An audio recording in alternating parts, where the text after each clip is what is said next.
मी सौ संगीता राकेश केणी आपल्यासाठी अतिशय सुंदर अशी कविता काव्यवाचनासाठी आणलेली आहे। कवितेचे कवयित्री आहेत आसावरी काकडे।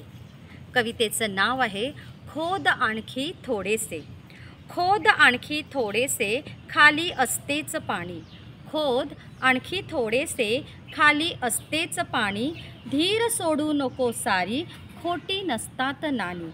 धीर सोडू नको सारी खोटी नसतात नाणी।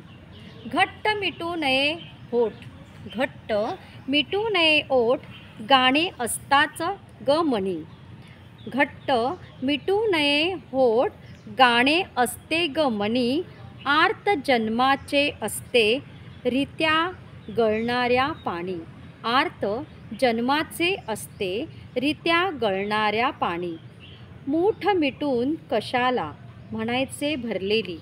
मूठ मिटून कशाला म्हणायचे भरलेली। उघडून ओंजळीत घ्यावी मनातील तळी।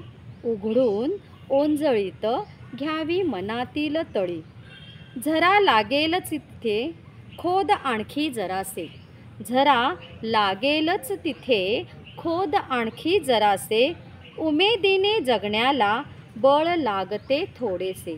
उमेदीने जगण्याला बळ लागते थोडेसे। अतिशय सुंदर अशी आयुष्याला एक मार्गदर्शन अशी ही कविता आहे। धन्यवाद।